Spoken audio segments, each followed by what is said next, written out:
Hey, what's up guys? It's Dave Duford here at Final Expense Agent Mentor, and today we're going to talk about this bad boy right here. You probably have seen one of these, and they either make you happy or incredibly sad. And this is all about DirectExpress Final Expense business, specifically how and which carriers are the perfect choices to put your DirectExpress business with and why. Coming up after this.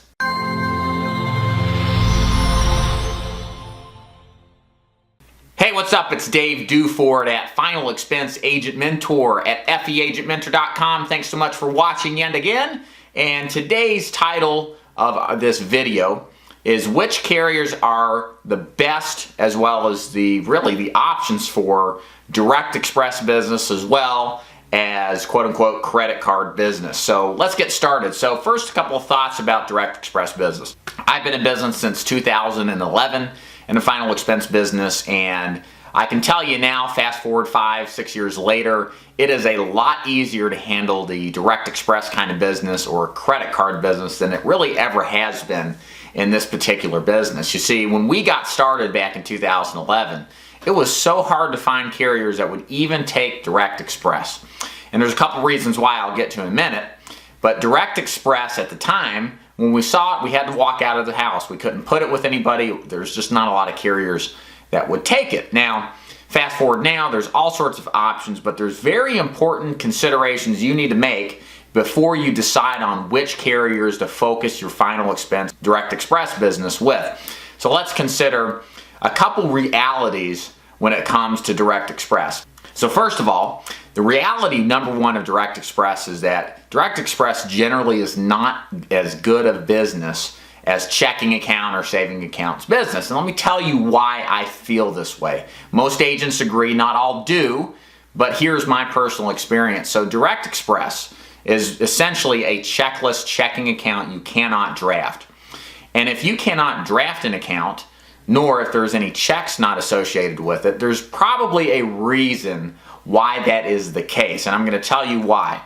The reality is a lot of the people that get on Social Security nowadays are forced to open some kind of an account, either a checking or savings account they already have, or the government, what they actually do, if you do not reply and say, I want my deposit to go to this account, they will automatically open up a DirectExpress account in their name to deposit that check into. It's an automatic process. So what does this entail? What does this mean? Well, somebody who opts for a DirectExpress card typically does not have the financial creditworthiness to open a bank account.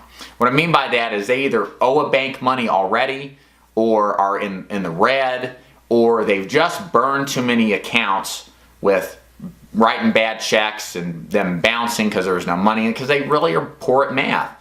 And in the final expense world, we deal with those people all the time. These people aren't the best at math. Most people aren't good at math. And final expense clients are no doubt not a criticism, it's just an accurate reflection of reality. So the people that end up with DirectExpress, generally speaking, cannot open a bank account because they owe money, and no bank account will open an account to somebody who owes another account money. They kind of report and share this information with each other. And two, they're bad with money. And what that leads to is a poor quality of business relative to your checking account or your savings account holder who's had that account for years on end. So what do you do about it? I mean, do you just pass up on all DirectExpress? I totally don't think you should do that. You should take DirectExpress business because it is a growing percentage of the business that we're writing out there. More and more people are getting on the dole, they're going on disability, they're retired, they go on these DirectExpress cards, and if you walk away from them, you're walking away on a ton of business you could otherwise write. So what are the most important factors to getting DirectExpress type of business? So first of all, you must beat the client to the bank account. Now how do I mean that? Well, if you set a draft up, if you work with a carrier that drafts on any day, if they accept DirectExpress cards, and that say the DirectExpress deposit comes in on the 3rd, but we set it up for the 5th. And what happens is, let's say the 3rd falls on a Saturday or Sunday. Well, the deposit person gets his money in his DirectExpress card on the 1st. We don't draft him, and that's a Friday, by the way.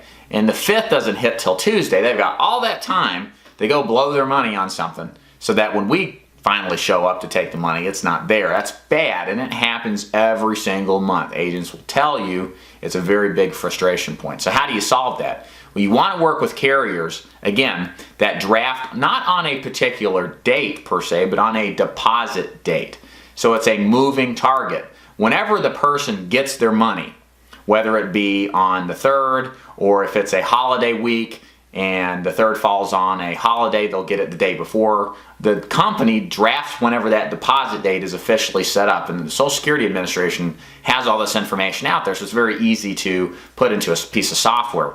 You always want to put your DirectExpress business with that kind of carrier, because you'll notice the persistency and the quality of your business goes through the roof. Your business stays on the books. It acts more like a checking account, because what these people just flat out do is run down to the ATM on the 3rd of the month or the deposit date, because they know when it even hits. It hits at 2 in the morning. I've had people tell me at 2:01 you can go pull all your money out. But if you go there and they get to the ATM and they for some reason forget about your check, you're done. It bounces. You're not going to get the deal done. And it's just a giant frustration. So the important thing is to work with carriers that draft early on that deposit day. I'm going to give you 2 specific carriers that I've worked with a long time that do this, that these really should be the only options for DirectExpress business, because if you put it with other carriers, and many times you'll see a very poor persistency rate and you just won't get a lot of business out of that. The first one is Transamerica. Transamerica pioneered the deposit date draft program, where whenever the deposit hit, they would take the money.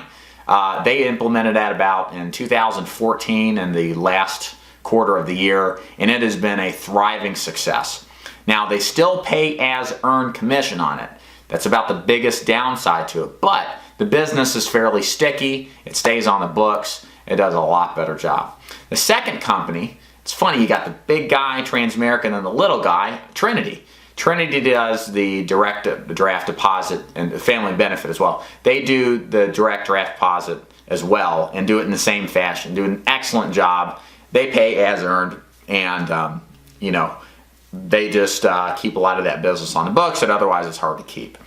Your last options, as far as those that don't do direct deposit date drafts, that take DirectExpress, so Great Western, Security National, Liberty Bankers Life, 5-Star takes it. Now, some of those guys do full advances like Liberty Bankers Life. A lot of them, most of them do as earned. Some do in the middle like Security National. My recommendation is don't take the bait and try to put your DirectExpress business with a company that's going to advance you full commission on it. It's very tempting, especially if you work in areas where there's a high volume of DirectExpress business. You want to put that business with as earned business as much as you can, because you don't want to get upside down. There's been carriers that have gotten in big trouble with all the chargeback issues because they advance full commission on DirectExpress business, not knowing the realities of the people we deal with. So, in conclusion, DirectExpress business, do not pass it up. It's very good business to have. It will pay you. It will stay on the books, and you have to, well, I would recommend you write that kind of business with companies like Trinity or Transamerica that do an exceptional job of keeping the business on the books and making sure that they take the money before your client takes it.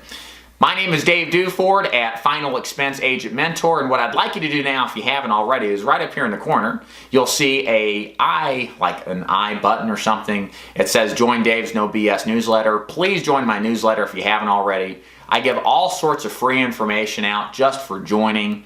For example, you get free scripts from me for door knocking and appointment setting, to free audio sales calls and free audio appointment setting calls, so you can learn a ton about the final expense business and really develop your game and become a better producer. Again, thanks so much for watching. My name is Dave Duford at Final Expense Agent Mentor. Y'all take care. See ya.